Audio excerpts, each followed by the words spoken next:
மல்லி பண்ணது தைரியமான விஷயம். யாருமே செய்ய துணியாத விஷயத்த எவ்வளவு தைரியமா பண்ணிருக்காங்கன்னா பாராட்ட வேண்டியதுதான். ஆனா இதோடைய பின் விளைவுகள் எப்படி இருக்கும் அப்படின்றதுதான் புரியல. மல்லி அனுப்பின எவிடன்ஸ பார்த்ததுமே கலெக்டர் சுந்தரி அந்த ஸ்பாட்டுக்கு வந்து சேர்ந்தாங்க. பண்ண தப்புக்கு அந்த கரஸ்பாண்டன்ட்டை அரெஸ்டும் பண்ணிட்டாங்க. ஸ்கூல கவர்மெண்ட் எடுத்து நடத்த முடிவும் பண்ணிருக்கு. இந்த ஊரே மல்லிய பலமா பாராட்ட ஆரம்பிச்சிருச்சு. பிள்ளைங்க எல்லாம் நிம்மதியா படிப்பாங்க. இதெல்லாம் சரிதாங்க. ஆனா அந்த பள்ளி நிர்வாகி வெளியே வந்தானா எப்படி எல்லாம் குறைச்சு கொடுப்பான்னு யாராலுமே உறுதியா சொல்ல முடியாது. இன்னைக்கு எல்லாத்தையும் நான் பாத்துக்கிறேன், உனக்கு எந்த பிரச்சனையும் வராது அப்படின்னு தைரியம் கொடுத்த கலெக்டர் எல்லா இடத்துக்கும் வந்து நிப்பாங்களா? உனக்கு எதுவுமே ஆகாது, எல்லாத்தையும் நான் பாத்துக்கிறேன் அப்படின்னு வாக்கு கொடுத்தாங்களே, அந்த வாக்கை காப்பாத்துவாங்களா? அவங்க சொன்ன மாதிரியே கொடுத்த வாக்கை காப்பாத்தினாங்கன்னா ரொம்பவே சந்தோஷம் தான். அப்படி ஒருவேளை அந்த சூழ்நிலைக்கு அவங்களால வர முடியாம போச்சுன்னா அப்போ மல்லி என்ன பண்ணுவாங்க? ஒரு வகையில நாகலட்சுமி பயப்படுறதும் ரொம்பவே சரிதான் சொல்லணும். ஏன்னா அந்த பள்ளி நிர்வாகி உள்ளூரை சேர்ந்தவன். அந்த ஊருக்குள்ள அவனுக்குன்னு தனி அதிகாரமும் ஆள் பலமும் இருக்கு. மல்லி செஞ்சது வரைக்கும் சரி.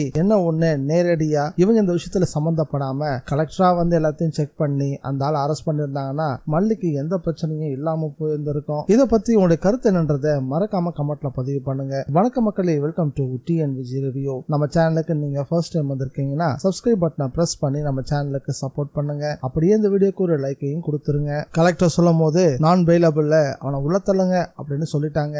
அப்படி அவனால ஜாமீன்ல வெளியே வர முடியலன்னா பாராட்டக்கூடிய விஷயம் தான். ஆனா நாகலட்சுமி சொல்ற மாதிரி 3 நாள்ல வெளியே வந்தானா அப்போ மல்லியோட நிலைமையும் மல்லியோட தம்பி தங்கச்சி நிலைமையும் என்ன ஆகுன்னு யாராலையுமே சொல்ல முடியாது. இந்த விஷயத்தை பொறுத்த வரைக்கும் இன்னும் கொஞ்சம் புத்திசாலித்தனமா நடந்துகிட்டு இருந்தா மல்லி தனக்கு எந்த பிரச்சனையும் இல்லாம தன் குடும்பத்துக்கும் எந்த பிரச்சனையும் இல்லாம பாத்துட்டு இருந்திருக்கலாம். மல்லியை எப்படா வீட்டை விட்டு வெளியே அனுப்பலாம் அப்படின்னு காத்துக்கிட்டு இருந்த நாகலட்சுமிக்கு சரியான ஒரு வாய்ப்பு கிடைச்சிருக்கு. இதை தனக்கு சாதகமா பயன்படுத்திட்டு முதல்ல நீ வீட்டை விட்டு போ, இல்லைன்னா நான் இந்த வீட்டை விட்டு போறேன் அப்படின்னு டிமாண்ட் பண்ணவும் வேற வழி இல்லாம மல்லி அங்க இருந்து கிளம்ப வேண்டியதா போயிருச்சு. ஒரு பக்கம் மல்லி எப்படி முன்பின் யோசனை இல்லாம சில விஷயத்த பண்ணிட்டு இருக்காங்களோ அதே போலதான் விஜயும் முன்பின் யோசனை இல்லாம வெண்பா கிட்ட எல்லா உண்மைகளையும் சொல்லி வெண்பாவை அளவுக்கு அதிகமான டிப்ரெஷன்ல தள்ளிட்டாரு. இதனால வெண்பாவுக்கு அதீத ஜுரமே ஏற்பட்டு போச்சு. அதீத ஜுரத்துல ரொம்பவே டிப்ரெஷனுக்கும் வெண்பா போயிட்டா. நல்ல வேலையா சரியான நேரத்துக்கு ஹாஸ்பிட்டல் கூட்டிட்டு வந்ததால எந்த பிரச்சனையும் இருக்காதுன்னு நினைக்கிறேன். வெண்பா கொஞ்சம் கொஞ்சமா ரெக்கவரி ஆக ஆரம்பிச்சா. மறுநாள் காலைல ஸ்கூலுக்கு போகும்போது அப்பா உன்கிட்ட கொஞ்சம் பர்சனலா பேசணும் அப்படின்னு பர்மிஷன் கேட்கவும் விஜயும் உடனே பர்மிஷன் கொடுத்தாரு. எனக்கு வேற ஒரு அம்மா வேணும் அப்படின்னு வெண்பா வெளிப்படையா கேட்க ஆரம்பிச்சதுமே விஜய்க்கு தூக்கி வாரி போட்டுடுச்சு. இத்தனை நாளா இந்த உண்மைகளை மறைச்சு வச்சதோட விளைவு இப்பதான் அவருக்கு புரியவும் ஆரம்பிச்சிருக்கு. இதை எப்படியோ தெரிஞ்சுக்கிட்ட விஜயோட அக்கா இதுதான் சாக்குன்னு, இனிமே ரஞ்சிதா தான் உனக்கு அம்மா அப்படின்னு வெண்பா வீட்டுக்கு வரவும் சொல்ல ஆரம்பிச்சதும் அதை காதல வாங்கின விஜய்க்கு ரொம்பவே கோவம் வர ஆரம்பிச்சிருச்சு.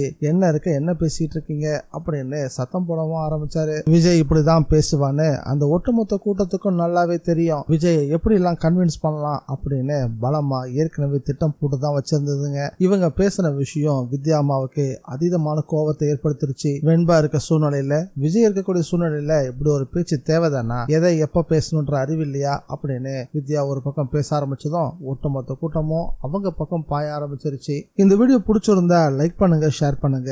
TNVG ரிவ்யூவை மறக்காம சப்ஸ்கிரைப் பண்ணி வச்சுக்கோங்க. மீண்டும் அடுத்த வீடியோல சந்திக்கலாம். பாய் காய்.